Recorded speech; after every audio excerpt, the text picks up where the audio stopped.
तख्त तसल्ली जेल मशक्कत कोई किसी का यार नहीं, कैदी कहे बीमार बीमार, डॉक्टर कहे बीमार नहीं, एक चवन्नी फेंक कर देखो भर्ती से इनकार नहीं। जी हाँ दोस्तों, मैं आरडी भारती और आप देख रहे हैं बिहारी सुल्तान। मैं अपने दर्शकों का आभारी हूं, वो हमारे पिछले वीडियो को बड़ा अच्छा लाइक दिए थे और ताबड़तोड़ उन्होंने लाइक भी दिया, सब्सक्राइब भी किया। इसका मतलब मैं आपको पसंद आता हूं और इसके लिए तहे दिल से धन्यवाद। मैं अपने दर्शकों से कुछ जानना भी चाहता हूं, कुछ पूछने भी आया हूं। एजुकेट, एजिटेट एंड ऑर्गेनाइज किसने कहा था? क्या बहुजन समाज के लोगों में स्वाभिमान नहीं? एक चर्चा है मीडिया जगत में कि बीएसपी को इंडिया गठबंधन में आना चाहिए, यानी बहुजन समाज पार्टी को इंडिया गठबंधन में आना चाहिए। तो किसने न्योता दे दिया, निमंत्रण दे दिया और किसने ठुकरा दिया, ये जानना बहुत जरूरी है। कारण बिहार के नेताओं को चिंता है इस बात की कि कांग्रेस को कैसे मनाया जाए। उत्तर प्रदेश के नेताओं को, खास करके कांग्रेसी नेताओं को इस बात की चिंता है बहन मायावती जी को कैसे मनाया जाए, क्योंकि सबके सब सीट शेयरिंग तो कर रहे हैं, लेकिन वो दरवाजा, वो हिसाब किताब छोड़ के बात करते हैं जहां पर उत्तर प्रदेश में बहन मायावती जी को कैसे एडजस्ट किया जाएगा और बिहार में कांग्रेस को कैसे एडजस्ट किया जाएगा। सबसे बड़ा सवाल आज उभर कर आया है हमारे देश में। सनातन धर्म के सर्वोपरि सबसे ऊपर जो कुर्सी है सनातन धर्म में, शंकराचार्य का, और जो पुरी के शंकराचार्य हैं उन्होंने प्रधानमंत्री नरेंद्र मोदी की मिमिक्री कर दी, नकल उतार दी, यहां तक कह दिया कि मैं नहीं जाऊंगा 22 जनवरी के राम लला जी के उद्घाटन में। क्या कोई हिम्मत जुटा पाएगा कि पुरी के शंकराचार्य रामद्रोही हैं? अगर यही बात सोनिया गांधी जी कह दें, बहन मायावती जी कह दें, अखिलेश यादव कह दें मैं नहीं जाऊंगा, तो वो तो रामद्रोही हो सकते हैं। भाजपा कहेगी ये रामद्रोही हैं। क्या पुरी के शंकराचार्य को आप रामद्रोही कहेंगे? मैं सिलसिलेवार तरीके से प्रत्येक न्यूज की बारीकी से आपको बताने वाला हूं। बिहार में जो है लालू प्रसाद यादव यानी आरजेडी का पक्ष और नीतीश कुमार जदयू का पक्ष सीट शेयरिंग के फॉर्मूले पे परेशान है। कभी वह 17-17 सीट की बात करते हैं, कभी 17-18 सीट की बात करते हैं, कभी 16-16 सीट की बात करते हैं। टोटल 40 सीट है बिहार की लोकसभा। अगर 16-16 सीट लेते हैं तो 32 सीट तो आरजेडी और जदयू में बट जाता है, बचती है 8 सीट। 8 सीट में 4 सीट सीपीएम को और 4 सीट कांग्रेस को देंगे, जबकि कांग्रेस को 4 सीट भी कम नजर आएगा। ये तो 16-16 सीट का अनुमान है। अगर आरजेडी ये कह रही है कि मेरे पास विधायकों की संख्या ज्यादा है, आज की तारीख में हम सबसे बड़े दल हैं बिहार में, तो मुझे 17 सीट चाहिए, आप 16 सीट ले लीजिए, तो उस हिसाब से जो है 33 सीट हो जाता है, तो 7 सीट का फॉर्मूला हो जाता है। तो 7 सीट में कौन लेगा 4, कौन लेगा 3? सीपीएम भी कहता है कि हमने अच्छा परफॉर्मेंस दिया है और कांग्रेस कहता है हम भी अच्छे परफॉर्मेंस में हैं। अब बात आ जाती है 17 सीट और 18 सीट, तब हो जाता है 35 सीट और फिर उसके बाद बचता है 5 सीट।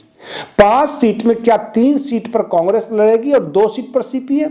ये समस्या है और यही समस्या उत्तर प्रदेश में सपा आरएलडी कांग्रेस के साथ है।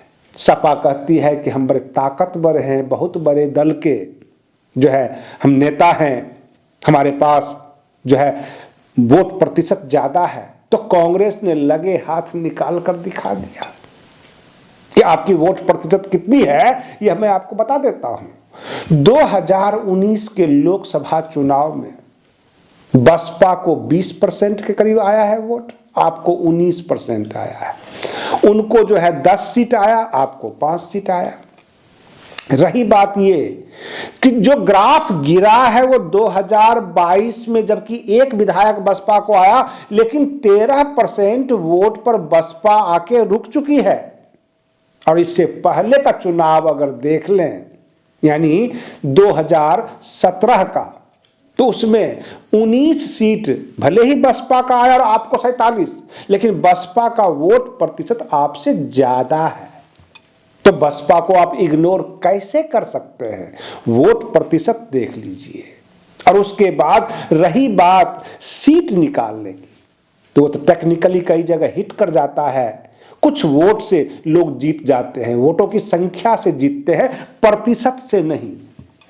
तो आज की तारीख में अगर आपकी प्रतिशत ज्यादा हो गई तो हम बसपा को छोटा कमजोर कैसे आंक लें?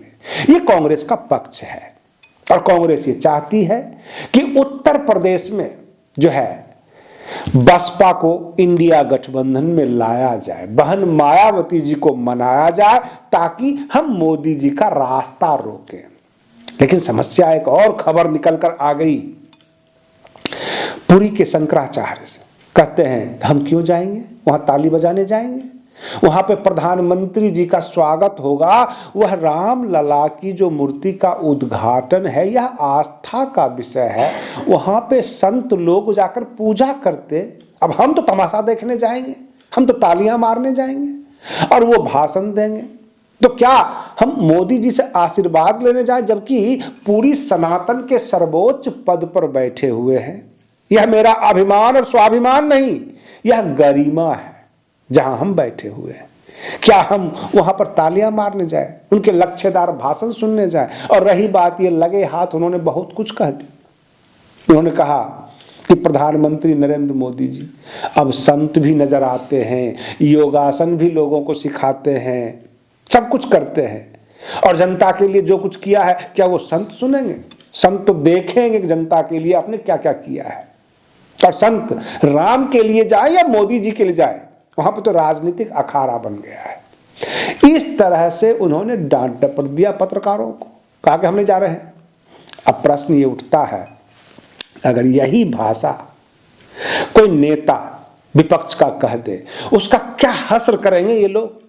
जैसे कि हमारे उपराष्ट्रपति जगदीप धनखड़ जी का मिमिक्री कल्याण बनर्जी ने उतार दिया, और कितना हंगामा हुआ, कितना वो ट्रोलिंग के शिकार हुए। भाजपा की आईटी सेल उनके पीछे ही पड़ गई। क्या भाजपा का आईटी सेल हमारे पुरी के शंकराचार्य के पीछे पड़ जाएंगे? और पूरे देश का बहुजन समाज और यहां के जो जितने भी चिंतक हैं, बार बार ये कहते हैं कि बसपा को इंडिया गठबंधन में आना चाहिए। जबरदस्ती बसपा घुसे, और रास्ता कौन सा है? जब तक इंडिया गठबंधन के सभी नेता अथवा संयोजक जो बन जाएंगे, जो अध्यक्ष बन जाएंगे, जब तक बहन मायावती जी को किसी मीटिंग में आमंत्रित नहीं करेंगे, सीट शेयरिंग लेकर वहां पर नहीं पहुंचेंगे, बहन मायावती जी जबरदस्ती चिपके, वो स्ट्रगलर है, आज के नेता है, पहली बार चुनाव लड़ने जा रहे हैं, भाई मुझे एक टिकट दे दो इंडिया गठबंधन वाले। ये हमारे समझ से परे की बात है। अब रही बात ये, इसीलिए ख्याल आया कि हमारे संविधान निर्माता ने शुरू में ही कह दिया था, एजुकेट, एजिटेट एंड ऑर्गेनाइज। आप शिक्षित बने, आंदोलित हो जाएं और संगठित हो जाएं। कहने का मतलब बहुजन समाज में वो ताकत है कि दिल्ली की जो गद्दी है, जो सत्ता है, बहुजन समाज के पास ये मास्टर चाबी है। तो फिर ललायत क्यों? अगर ये बहुजन समाज पूरा ऐलान कर देता है देश भर के लिए, बहन मायावती जी हमारी प्रधानमंत्री है, प्रधानमंत्री चेहरा है, हम इनको वोट देंगे, तो इंडिया गठबंधन भी बहन मायावती जी के पास आ जाएगी। वोट बिखरा हुआ है, बिखरे हुए आप हैं, दोषी बना रहे हैं बसपा को, इंडिया गठबंधन को। अलग अलग दलों में आप बटे हुए हैं और राजनेताओं को दोषी बनाते हैं। आप तो उस राजनेता की तरह बात करते हैं जो चुनाव हारने के बाद ईवीएम के ऊपर ठिकरा फोड़ देते हैं। सवाल ये उठता है कि मान लेते हैं कि कांग्रेस ये कहती है कि ईवीएम में सेटिंग है, तो कर्नाटक में उनकी सरकार है, कर्नाटक में वर्तमान में जो डीएम साहब होंगे, जो कलेक्टेरिएट होगा, वहां उनको कहें कि ईवीएम जो चुनाव हुआ है उसका रखा हुआ है स्टोर रूम में, हम कुछ पत्रकारों को बुलाते हैं, इसकी जांच करते हैं तो दिखाते हैं कि ईवीएम किस तरह से काम करता है, क्योंकि 5 साल तक तो ईवीएम रखा रहता है और संविधान में कहीं नहीं लिखा हुआ है कि देश का मुख्यमंत्री कलेक्टेरिएट जाकर ईवीएम चेक नहीं कर सकता जो पुराने रखे हुए हैं, पत्रकारों को डिस्प्ले नहीं कर सकता। कहने का मतलब जब आप चुनाव हार जाएंगे तो ईवीएम दोषी है, चुनाव जीत जाएंगे तो 5 साल तक चुपकी मार के देखते रहेंगे। ये कहां का तरीका है? और रही बात ये, बहुजन समाज में आते हैं SC, ST, OBC, minorities. Bahujan Samaj की जो एकता है वह एकता केवल आम जनता पर लागू होती है। अगर अखिलेश यादव जी बहुजन समाज की बात करते हैं, पीडीए की बात करते हैं, यानी पिछड़ा, दलित, अल्पसंख्यक, क्या बहन मायावती जी दलित नहीं है या उनको आप बाद में रखते हैं? आप उन्हें क्यों नहीं गए उनके पास कि हमने पीडीए बनाया है और सर्वमान्य आप चेहरा है, आइए हमारे मीटिंग में, आप एक निमंत्रण दे दीजिए। अगर वो नहीं आती हैं तब तो दोषी है ना। केवल कुछ लोग, मुट्ठी भर लोग ये कहें बहन मायावती जी जो है इंडिया गठबंधन में आए, उनको मिलकर लड़ना चाहिए, वो इंडिया गठबंधन के साथ चलें, तो क्या करें? चलती हुई गाड़ी में पीछे से लटक जाएं? क्या करें बहन जी? सबसे बड़ी समस्या है। इस तरह से आम जनता को बरगलाया जाता है, भटकाया जाता है कि बसपा इंडिया गठबंधन से दूर है। भाई बुलाया किसने है? किसने आमंत्रित किया है? जितने भी नेता हैं इस देश के, कांग्रेस पार्टी में सबसे बड़े दलित है मल्लिकार्जुन खड़गे, वो कैसे दूसरे नेताओं को बुला लेंगे? आपने कई वीडियो देखा होगा, बसपा के सांसद मल्लुक नागर जी ने कहा कि मेरे बगैर आप प्रधानमंत्री नहीं बन सकते, यानी मुझे जोड़ लो। 13% वोट हमारे पास है, यानी बसपा के पास है। मल्लुक नागर जी सांसद हैं, कटसी के थ्रू, मजाक के थ्रू ही। कोई कांग्रेसी सांसद अथवा इंडिया गठबंधन के कोई भी नेता मल्लुक नागर जी को फोन किया, पहुंचा, क्या कहा कि भाई इतना रूठे हुए क्यों हो, हम तुम्हें साथ करने के लिए तैयार हैं, बहन जी को तुम मना लो, हम तुम्हें निमंत्रण देते हैं, ऑफर देते हैं? किसी ने कहा, किसी का बयान आया? मल्लुक नागर जी अपने मन से कहते रहे, अपने पार्टी के दम पर कहते रहे। बहन मायावती जी ने प्रेस कॉन्फ्रेंस जारी करके यहां तक कह दिया कि जनहित में कोई भी किसी की भी जरूरत पड़ सकती है, आप किसी को गलत टिप्पणी ना करें। क्या यह इशारा नहीं था? और इस इशारे के बाद क्या इंडिया गठबंधन के लोगों को नहीं चाहिए कि बहन जी के पास एक प्रस्ताव लेके पहुंच जाए? नीतीश कुमार तो संयोजक बनते हैं, कभी रूठते हैं, कभी मनाते हैं, कभी कहते हैं कि हमें किसी ने पूछा नहीं, कभी उनको नाम से नफरत, कभी उनको संगठन से नफरत। ममता दीदी अलग फैल रही हैं। तो कहने का तात्पर्य यह है, किसी के दिमाग में नहीं आया कि बहन मायावती जी को आमंत्रित करना चाहिए।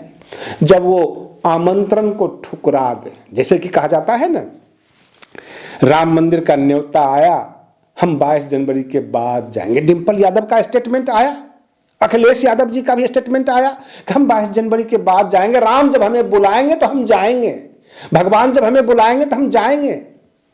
कभी उन्होंने कहा कि मैंने बहन मायावती जी को ससम्मानित आग्रह करके बुलाया है और देखिए उन्होंने ठुकरा दिया, तो नहीं आ रही हैं।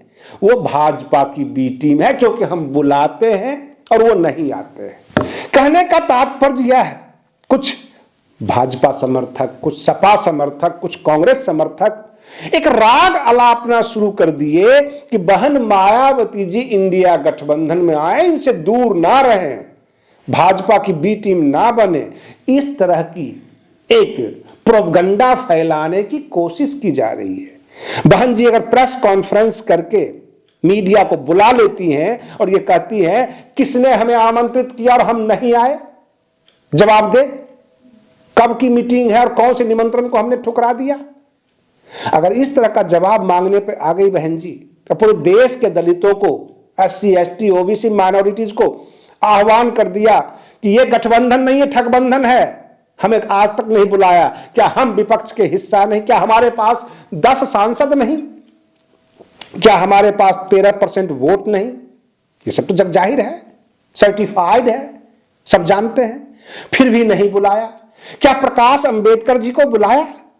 नहीं बुलाया। सुखबीर बादल को बुलाया? ओवैसी जी को बुलाया? कहने का तात्पर्य यह है कि जहां जहां आपको मेल जोल है, आपस में बातचीत कर लिए, एक नया नाम रख लिए और फिर एक नया जाप शुरू कर दिए कि बहन मायावती जी को इंडिया गठबंधन के साथ चलना चाहिए, अन्यथा, कहने का मतलब ये कि अन्यथा हम उनको भाजपा का बी टीम कहेंगे, ओवैसी जी को भी भाजपा का बी टीम कहेंगे, सुखबीर बादल को भी भाजपा का बी टीम कहेंगे। यानी जो लोग बिन बुलाए हमारे पैरों में गिरने नहीं आए, हमसे 1-2 सीट भीख नहीं मांगी है, तो उनको हम भाजपा का बी टीम कहेंगे। क्या आपको नहीं लगता ये प्रोपेगेंडा है इंडिया गठबंधन के द्वारा? हम बुलाएंगे भी नहीं और तुम्हें प्रताड़ित भी करेंगे। और यही हालात करीब करीब सभी जगह चल रहा है। वरिष्ठ पत्रकारों से पूछ दिया जाता है, बहन मायावती जी प्रधानमंत्री चेहरा होंगी तो क्या होगा? तो जाहिर सी बात है प्रधानमंत्री नरेंद्र मोदी हार जाएंगे, चुनाव हार जाएंगे। देश का बहुजन समाज ऑर्गेनाइज हो जाएगा, एजिटेट हो जाएगा बहन जी को प्रधानमंत्री बनाने के लिए। लेकिन अगर ऐसा हो जाता है तो बाकी जो इंडिया गठबंधन के दल हैं वो हल्के पड़ जाएंगे। ये वरिष्ठ पत्रकारों का मानना है, बड़े बड़े राजनीतिक धुरंधरों का मानना है, लेकिन आम जनता में ये परसेप्शन फैलाया जा रहा है। हम तो चाहते हैं कि वो इंडिया गठबंधन का हिस्सा हो, परंतु वो खुद नहीं आ रही, अलग अलग चल रही हैं। कहने का मतलब हम आपको बुलाएंगे भी नहीं और जनता भी ये कहेंगे कि आप हमारे साथ नहीं हो। ये सबसे बड़ी समस्या है इस देश की राजनीति। बड़े बड़े नेता आम जनता से छल करते हैं, सच छुपाते हैं, अपनी सांगठनिक कमजोरी को ईवीएम का नाम देते हैं। यही सच है और इस सच से जनता काफी दूर है। कुछ लोग झूठ बोलकर सत्ता प्राप्त करते हैं और कुछ लोग झूठ बोलकर विपक्ष की कुर्सी प्राप्त करते हैं। पिछती कौन है? आम जनता। महंगाई की मार कौन झेलेगी? आम जनता। देश में कोई भी समस्या आएगी उसको झेलने के लिए इस देश की 140 करोड़ जनता बैठी हुई है और ये मजे लेंगे। ये भी नहीं बताएंगे कि हमने निमंत्रण दिया कि नहीं दिया, लेकिन ये जरूर बता देंगे कि वो आए ही नहीं। हमने तो बहुत कुछ कोशिश किया। कोशिश कहेंगे, ये नहीं कहेंगे हमने बुलाया, क्योंकि बुलाने पे तो चिट्ठियां मांग दी जाएगी, दिखाइए कहां है चिट्ठियां। लेकिन हमने कोशिश किया। अब कोशिश एक इनडायरेक्ट शब्द है। आज के लिए बस इतना ही। आप बने रहिए बिहारी सुल्तान चैनल पर। हम फिर मिलते हैं अगले वीडियो में। तब तक के लिए धन्यवाद।